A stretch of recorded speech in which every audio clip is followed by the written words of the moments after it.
Lundi 18 mai, le préfet du Haut-Rhin, le commandant du groupement de gendarmerie du Haut-Rhin, le vice-président de la Chambre d'agriculture de région Alsace, le président de la FDSEA ainsi que celui des jeunes agriculteurs du Haut-Rhin se sont réunis à la préfecture de Colmar pour signer conjointement un nouveau protocole départemental intitulé Alerte agricole. Il s'agit en fait de la déclinaison haut-rhinoise d'une convention signée au niveau régional en ce début d'année. On a eu donc une rencontre préalable avec le monde agricole pour discuter de leurs problématiques et ensuite nous au niveau gendarmerie pour leur proposer ce qu'on pouvait faire. Donc on se base déjà sur de l'existant et donc on a décliné notre convention sur un système un réseau d'alerte décliné sur 3 volets différents. Alors le premier volet, on utilise quelque chose qui existe déjà, donc stop cambriolage. Donc c'est un système généraliste où on a un phénomène qui peut très bien toucher le propriétaire d'une maison comme l'agriculteur, où donc on envoie par système de push donc une alerte en disant il y a tel et tel phénomène qui se déroule dans tel et tel secteur, donc soyez vigilants, on donne des mesures de précaution, donc ça c'est le premier niveau. Ensuite on passe à un niveau supérieur, donc c'est le niveau transmission par SMS. Donc on a un phénomène qui vient de se produire. On a un appel d'un agriculteur qui dit voilà, je suis victime de tel et tel phénomène. Donc là, aussitôt, au niveau gendarmerie, on va envoyer un SMS, donc au niveau de la chambre d'agriculture, au niveau de la FDSEA, et ensuite par une chaîne pyramidale. Donc eux vont répercuter le SMS sur les différents abonnés. Donc sachant que sur le département, on doit avoir à peu près 1200 agriculteurs. Donc ça c'est le deuxième volet. Et le troisième volet, donc c'est l'email. Donc on reprend cette fameuse chaîne pyramidale. Et là on a un phénomène, on a quelque chose qui est en train de se produire. On a besoin de donner plus d'éléments. Donc forcément le SMS ne suffira pas. Donc on rentre un peu plus dans le détail et en même temps on donne des mesures de précaution. On dit bon voilà, pour lutter face à tel phénomène, voilà, ce qui serait bon de faire, c'est de mettre en place ça, de mettre en place ça, de mettre en place ça. Stop cambriolage est déjà utilisé par les services de gendarmerie départementaux depuis octobre dernier pour informer tous ceux ayant préalablement téléchargé cette application gratuite sur leur smartphone. Pour en savoir plus sur celle-ci, retrouvez sur notre chaîne la vidéo dédiée. En ce qui concerne les alertes SMS ainsi que les emails spécifiquement dédiés aux acteurs du monde agricole, le listing des abonnés devrait se monter progressivement. Tout ça, on va le mettre en place dans les jours à venir. On a déjà un certain nombre de réseaux. Je prends par exemple les adhérents de la FDSEA, les adhérents des jeunes agriculteurs, où on a déjà des listings préconçus avec des numéros de portable. Donc les agriculteurs qui nous donnent l'autorisation demain pourront être informés par ce biais-là. Également par Internet. Donc on va essayer de travailler sur l'ensemble des méthodes de communication. Mais ce qu'il faut qu'on fasse maintenant, c'est qu'on soit réactif déjà avec les listings existants. On n'en est pas encore là, mais je crois que la deuxième étape devrait être un lien entre notre système et les systèmes qui sont en place ou qui vont être mis en place dans les départements limitrophes. Parce que je pense qu'un agriculteur barinois est victime d'un vol, il est peut-être important que les gens du nord du Haut-Rhin en soient informés. S'il y a un vol dans le territoire de Belfort, il serait important que les agriculteurs sungoviens en soient informés. Donc tout ça, il faut qu'on le travaille par la suite. Si des systèmes de réseau d'alerte existent déjà entre la gendarmerie et certains secteurs d'activité, comme les bijouteries par exemple, cette convention spécifique ouvre le champ des possibles avec le monde agricole. L'objectif étant de fournir le plus rapidement possible des informations concrètes aux agriculteurs sur des méfaits commis dans des exploitations environnantes. Les éléments qui vont être donnés, c'est la zone ou le secteur d'action, une période, une date de fait. Ensuite, quelle est la cible, les biens qui sont convoités, éventuellement le nombre d'auteurs, le mode opératoire. Donc justement, c'est pour mettre en garde, si vous avez des brides barrières par un certain mode opératoire, c'est justement de pouvoir mettre en place des mesures de protection et de vigilance. L'année 2014 a été particulièrement marquée par des vols de câbles sur pivot d'irrigation. Si avec les attentats de janvier dernier, les forces de l'ordre ont été largement redéployées sur l'ensemble du territoire, avec pour conséquence directe une baisse notable de tous les faits de délinquance, des vols ont néanmoins été commis dans les fermes du département, dans des circonstances parfois étranges au premier abord. Ça vous fait toujours bizarre quand vous arrivez le matin et que vous voyez que tout est sens dessus, dessous. Effectivement, j'ai été touché par un vol il y a une dizaine de jours. Je n'y ai pas accordé beaucoup d'importance, vu qu'à mes yeux, cela semblait quelque chose de banal. Et là, je viens de me rendre compte que c'était vraiment un cambriolage de grande envergure, avec peut-être des victimes humaines qui auraient pu en découdre, vu qu'on m'a volé des extincteurs pour faire disparaître des traces d'ADN. Donc chaque vol, même s'il est minime, mérite d'être signalé à la gendarmerie. Et je m'en suis encore plus rendu compte cet après-midi, vu la malheureuse expérience que j'ai eue il y a quelques jours. Au niveau de chaque département, des gendarmes appelés référents sûreté sont également chargés de rentrer en contact avec les agriculteurs sur le terrain. Ainsi, ils leur exposent diverses situations de vol dans leur secteur lors de réunions PAC ou lors d'assemblées générales, mais peuvent également se rendre sur des exploitations pour dispenser des conseils concrets en matière de protection. Pour conseiller la personne, déjà on a fait une analyse globale de la situation, ce qu'on appelle dans les triptyques périphérique, périmétrique, volumétrique, donc du plus loin au plus près. On regarde un petit peu l'environnement déjà périphérique du site, c'est un peu ce qu'on a fait en arrivant au préalable avec le lieutenant-colonel Kessler. On ne s'est pas contenté juste de la ferme, de l'exploitation agricole. On a regardé un peu ce qu'il y avait autour, il y avait une gravière, le site est vraiment isolé. Ensuite on fait la périmétrie et la volumétrie. Donc la périmétrie c'est tout ce qu'il y a depuis la clôture, la limite de propriété jusqu'au bâtiment proprement dit, avec les ouvrants inclus. Et la volumétrie, c'est tout ce qui est à l'intérieur. D'ailleurs c'est des termes qu'on retrouve en matière d'alarme, alarme périmétrique, alarme volumétrique. Mais on se base également naturellement sur une connaissance de la délinquance locale.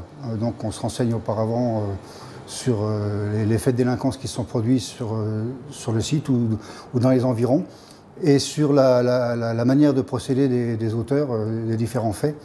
C'est cette connaissance qui nous permet justement de préconiser tel ou tel dispositif plutôt qu'un autre. Mais vous parlez de barrières infrarouges, elles sont où ces barrières infrarouges? Les barrières infrarouges, je peux vous les montrer, on va aller là-bas. On fait le tour du site, oui, si vous voulez. Oui, je peux vous les montrer. Cette visite se déroulait sur l'exploitation de Patrice Efflinger, un céréalier cultivant du maïs et du soja d'un côté et proposant à la location des camions-bennes avec chauffeur en parallèle.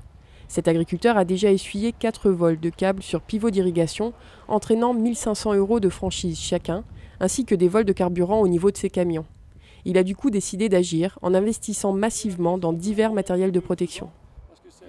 Disons, le premier déclic, ce sont les assurances. Parce qu'à un moment donné, je ne souhaitais pas me faire mettre à la porte ou d'avoir tout simplement une résiliation compagnie. Ça, je ne le voulais pas. Donc j'ai commencé à poser la question à ma compagnie d'assurance en disant, dites voir, est-ce que vous n'auriez pas quelque chose pour enrayer partiellement, totalement, endiguer ce genre de phénomène? Et ce sont eux qui m'ont mis en contact avec les sociétés spécialisées et qui ont tout à fait répondu à l'appel que je voulais. Et aujourd'hui, qui est de plus en plus exigeant parce que j'ai fait école. Ce sont des forfaits annuels que nous payons afin que nous disposons d'une surveillance de 24 heures sur 24, 365 jours sur 365. Le centraliste vous appelle et vous envoie une petite séquence vidéo que vous pouvez recevoir sur votre tablette, sur votre téléphone Android ou iPhone ou sur votre ordinateur. Alors les bons éléments, vous l'avez vu, je pense, tout au long de la consultation.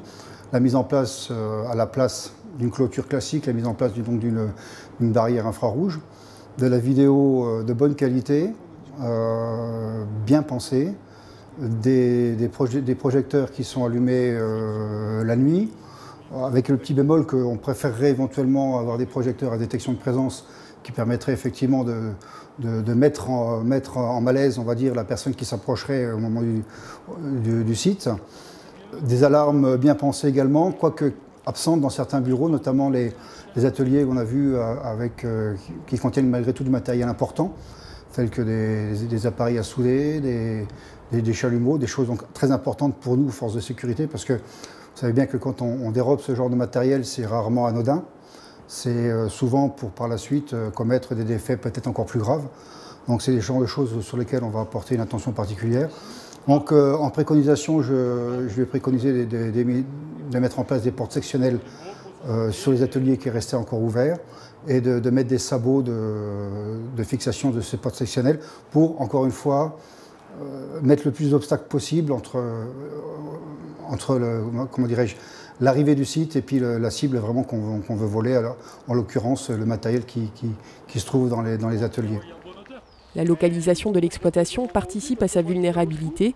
Située en dehors d'un village, elle se trouve à moins de 5 minutes d'un échangeur autoroutier et par la même occasion à proximité des frontières suisses et allemandes.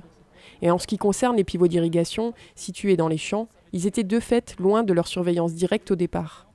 Au-delà du montant des franchises en elles-mêmes, le rendement à la récolte a également été impacté par la remise en état du matériel. C'est des vols qui nous ont marqués par le simple fait que les machines sont immobilisées dans les champs. On est obligé pour les vols durant la période végétative à passer un coup de broyeur le long des systèmes d'irrigation afin de pouvoir accéder avec les élévateurs et les engins de levage pour y fixer les câbles.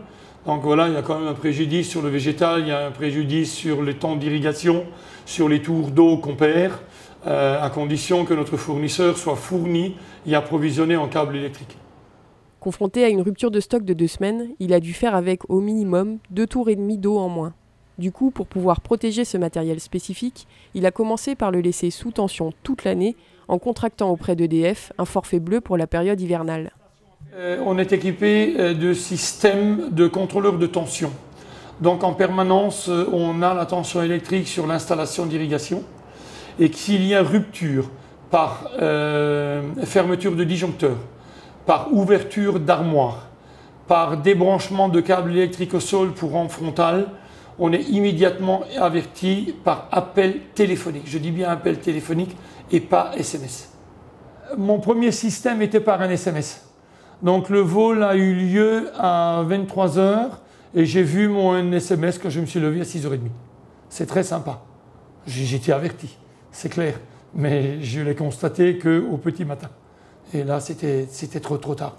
Et un bip d'SMS, je ne pense pas que si on a un peu le sommeil profond ou moyennement profond, un bip d'SMS ne va pas vous réveiller. Par contre, la sonnerie de votre téléphone avec le numéro de la carte SIM qui est dans l'engin d'irrigation, par contre, ce numéro-là, on peut lui donner une sonnerie bien spéciale qui, au bout des 4 sonneries, vous sort du lit. Dans les systèmes de protection, on peut compter entre 2 et 3 000 euros par machine. Ça, il faut compter, c'est un budget. C'est un budget, mais si on se fait voler le câble 2 fois sur la même machine, on a de toute façon les franchises qui vous donnent déjà un bel acompte, voire au-delà de l'acompte, et le paiement total de l'investissement. Et après, on peut dire, OK, maintenant on dort tranquille.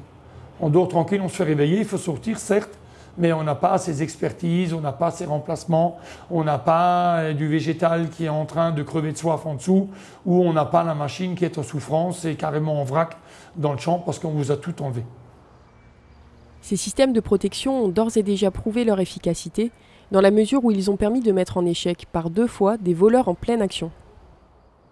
Ben disons, quand le téléphone sonne, quand vous êtes dans votre premier sommeil, vous n'êtes pas frais.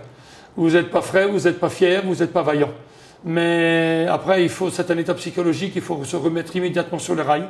Il faut remettre les yeux en face des trous, même si on a la chair de poule, même si on n'est pas fier. Il faut aller vers son bien, vers duquel vous avez eu votre appel de détresse. Et il faut aller vers votre bien pour le sauver. Si ces systèmes permettent d'informer l'agriculteur en temps réel et l'incitent à se rendre sur place pour effectuer un relevé de doute, rien ne justifie de se mettre en danger. Le premier réflexe à avoir dans une situation de délinquance avérée est de composer le 17. Nous, ce qu'on demande, on ne demande pas que la personne intervienne, bien sûr. Si elle se rend sur place, on lui demande de rester à distance, de s'assurer effectivement qu'il y a un acte délictueux qui est en train de se commettre, de recueillir un maximum de renseignements, de faire en sorte de repérer la personne, les lieux, et bien sûr, tout à fait, en même temps, composer le 17, donc tomber sur le centre opérationnel de la gendarmerie et naturellement rester en communication téléphonique avec ce centre qui lui va engager les moyens nécessaires pour venir interpeller les auteurs.